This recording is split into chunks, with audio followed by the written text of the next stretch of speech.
श्री गुरु सत्ताई नमः। सभी को प्रणाम। प्रस्तुत है परम पूज्य गुरुदेव एवं परम वंदनीय माताजी के वरद पुत्रों द्वारा अभिव्यक्त कुछ अविस्मरणीय अनुभूतियाँ। मेरी शादी 1988 में हुई थी। मेरे अभिभावकों ने मेरे पति की पढ़ाई देखकर मेरी शादी तय कर दी। मेरे पति एग्रीकल्चर से MSc कर रहे थे। पिताजी ने सोचा लड़का अच्छी पढ़ाई कर रहा है, सर्विस कहीं ना कहीं तो लग ही जाएगी। मेरे मायके में बिजनेस का काम होता था। शादी के बाद धीरे धीरे परेशानियां बढ़ती ही चली गईं। मेरे पति इलाहाबाद में कंपटीशन की तैयारी कर रहे थे, काफी मेहनत कर रहे थे। दिन रात तैयारी में लगे रहने के बावजूद कोई सफलता नहीं मिली। इससे मन बहुत दुखी रहने लगा।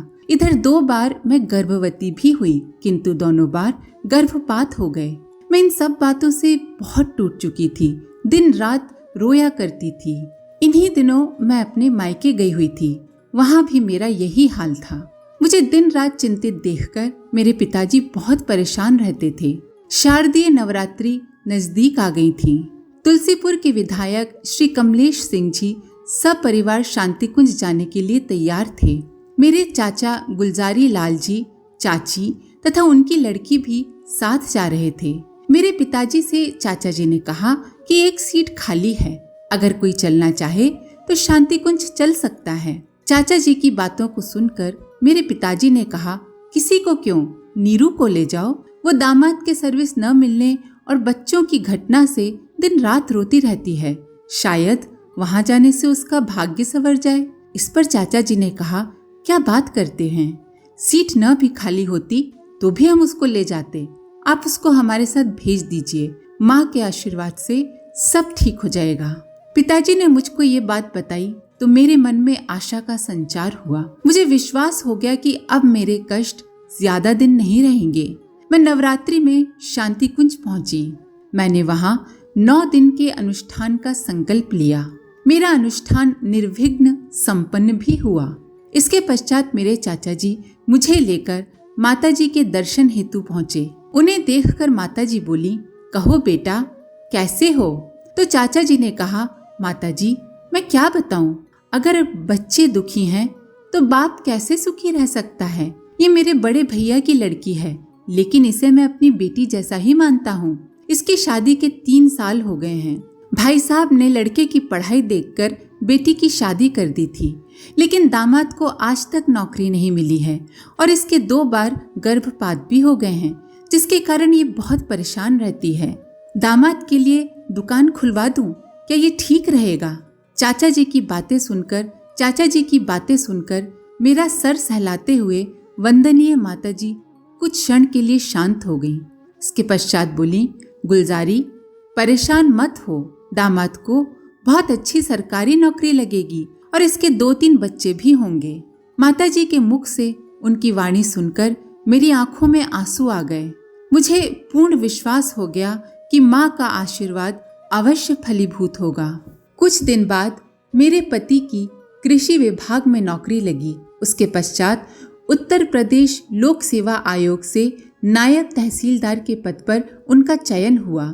माँ के आशीर्वाद से मेरे 3 बच्चे भी हुए जो पूर्ण स्वस्थ हैं। इस घटना के बाद से मेरे ससुराल के लोगों को भी परम पूज्य गुरुदेव एवं वंदनीय माताजी के प्रति अनन्य श्रद्धा हो गई। आज हम सभी लोग गुरु कार्य में संलग्न हैं। गुरुदेव माताजी के आशीर्वाद से मुझे वो सब कुछ मिला जिसकी मुझे आवश्यकता थी। हम उनकी कृपा से अभिभूत हैं। प्रस्तुति श्रीमती नीरू, बलरामपुर, उत्तर प्रदेश। दिसंबर 2008 की बात है। उन दिनों मैं नए वर्ष के लिए अखंड ज्योति एवं युग निर्माण योजना के सदस्य बनाने में व्यस्त थी। उसी समय मेरे साथ एक भयानक किंतु आश्चर्यजनक घटना घटी। मैं नया सिलेंडर भरवाकर बाजार से लाई थी। शायद उसमें कहीं लीकेज था। पास में रखे लैंप से उसमें आग लग गई। मैंने बुझाने का बहुत प्रयास किया, परंतु लपटें बढ़ती ही गईं। किसी तरह रसोई से घसीटकर सिलेंडर को मैं बरामदे तक ले आई। आगे खुले स्थान पर ले जाना संभव नहीं था, क्योंकि लपटें अपनी चरम सीमा पर पहुंच चुकी थी। मैंने अपनी माँ को घर से बाहर ले जाकर बिठा दिया। बाहर निकलकर पड़ोसियों से सहायता के लिए चिल्लाई। सारे पड़ोसी एकत्र होकर अपनी अपनी राय देने लगे और अपनी तरह से आग बुझाने का प्रयास करने लगे, पर किसी को कोई भी कामयाबी नहीं मिली। किसी ने फायर ब्रिगेड को सूचना भी दे दी, लेकिन स्टेशन पास न होने के कारण शीघ्र सहायता नहीं मिल सकी। मेरे सामने विषम परिस्थिति थी। सामने साक्षात तबाही का दृश्य था। देखने वालों की भीड़ लगी थी। सभी त्राही त्राही कर रहे थे, परंतु सहानुभूति के अलावा किसी के पास कोई उपाय नहीं था। मैं बहुत घबराई थी। जाड़े की शाम जल्दी ही गहरा जाती है। 5 बजे का समय था और अंधेरा छाने लगा था। लपटें अपना उग्र रूप धारण करती जा रही थी। सिलेंडर पूरा भरा होने के कारण देर तक जलता रहा। मैंने भीड़ की ओर एक बार फिर देखा कि शायद कोई कुछ उपाय कर सके, परंतु इस भौतिक संसार में इतनी सामर्थ्य कहाँ है जो किसी का कष्ट हर ले। कुछ ही पलों में एक भयानक दुर्घटना होने वाली थी। सभी विवश थे। उस भयानक स्थिति में मुझे पूज्य गुरुदेव याद आए। मैं आर्त स्वर में रो पड़ी। गुरुदेव, मेरी रक्षा करो। आप ही इस तबाही से मेरी रक्षा कर सकते हैं। गुरुदेव, यदि कुछ अनिष्ट हुआ तो मेरा मन टूट जाएगा। मैं इस समय आपका कार्य कर रही हूँ, उसमें व्यवधान आ जाएगा। इतनी परिपक्व नहीं हूँ गुरुदेव जो इतनी बड़ी घटना को सह सकूं। गुरुदेव, नुकसान मेरा नहीं आपका होगा। लोग कहेंगे कि लोगों को गायत्री उपासना की सलाह देती है और कहती है गायत्री मंत्र सबका कल्याण करने वाला अनिष्ट निवारक मंत्र है, और अपना ही अनिष्ट नहीं रोक पाई। इस घटना से बहुत लोगों की आस्था टूट जाएगी।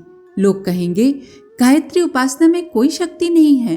ज्यों-ज्यों लपटें बढ़ रही थी, मेरी प्रार्थना और आर्त होती जा रही थी, परंतु पूज्य गुरुदेव के प्रति अटूट श्रद्धा और विश्वास था कि अब कुछ नहीं होगा।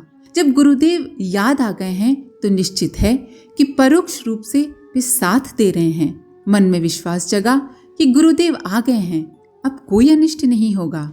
बहनों ने कहा, सिलेंडर से तेज आवाज होने वाली है, घर से बाहर निकल आओ, फटने ही वाला है। घर की छत उड़ जाएगी, दरवाजे दीवारें गिर जाएंगी, बड़ा भयानक विस्फोट होगा। अरे, सामान का नुकसान हो जाएगा तो कोई बात नहीं, कम से कम जान तो बच जाएगी। लेकिन पता नहीं क्यों मुझे ये आभास हो रहा था कि मेरी करुण पुकार सुनकर मेरे गुरुदेव आ गए हैं और अब कुछ नहीं होगा। मैंने उनसे भी यही बात कही। भीड़ में कुछ लोग व्यंग्यात्मक हंसी हंसकर बोले, ये विज्ञान का सत्य है कि सिलेंडर फटेगा तो दीवार दरवाजे टूट जाएंगे, भयानक हादसा होगा। विज्ञान के नियमों में कच्ची श्रद्धा मत रखो, इसमें तुम्हारे गुरु भला क्या कर पाएंगे।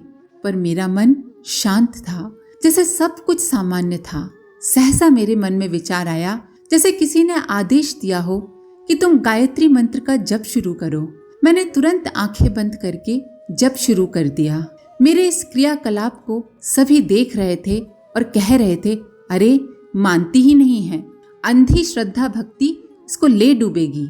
एक बुजुर्ग हितैषी बाहर ले जाने के लिए मेरा हाथ पकड़कर मुझे घसीटने लगे। मैंने कहा, मामा जी चिंता न करें, मेरा मन शांत है। यहाँ पर अदृश्य में मेरे गुरुदेव उपस्थित हैं, अब मुझे चिंता करने की आवश्यकता नहीं है। मैंने पुनः आंखें बंद कर गायत्री मंत्र का जप करना शुरू कर दिया। अभी 11 मंत्र ही हुए होंगे कि सिलेंडर से साएं साएं की तेज आवाज आने लगी। लोग चिल्लाने लगे कि सिलेंडर फटने वाला है और बाहर निकल नहीं रही हो, पर मैं भीड़ के कोलाहल से बेखबर आंखें बंद किए ध्यानावस्थित होकर गायत्री मंत्र का जप करती रही। एक भयानक धमाके के साथ सिलेंडर फट गया। घर की दीवारें, छत, पृथ्वी सब हिल गईं। साथ ही मैं भी डगमगा गई। मन मस्तिष्क को धमाके ने हिला दिया। सिलेंडर फटने का दृश्य मैंने नहीं देखा क्योंकि मैं आंखें बंद किए हुए थी। धमाके की आवाज सुनकर सभी रोने लगे। मेरी माँ का रोते रोते बुरा हाल था। लोग समझ रहे थे कि मेरा तो अंत हो चुका होगा। धमाके से मेरी आंखें खुली तो देखा पूरा घर धूल से भर गया है। चारों तरफ धूल ही धूल थी, कुछ दिखाई ही नहीं दे रहा था। मैंने अपने शरीर को स्पर्श किया कि कहीं मुझे चोट वगैरह तो नहीं आई। अपने को सुरक्षित पाकर मैं जोर से चिल्लाई, परेशान मत हो, मुझे कुछ नहीं हुआ है। जब मैं घर से बाहर निकली तो मुझे सुरक्षित देख मेरी माँ मुझसे लिपट गई। सबकी आंखों में आंसू आ गए। मेरा मन गुरुदेव के प्रति कृतज्ञ हो उठा। लगभग 1 घंटे तक चर्चा चलती रही। धमाके की आवाज सुनकर दूर दूर के लोग इकट्ठे हो गए थे। 1 घंटे बाद जब घर की धूल बैठ गई तो कुछ लोगों के साथ मैं घर के अंदर गई। देखा टमाटर, संतरे, अंगूर, कपड़े सभी धमाके से छत पर चिपक गए थे।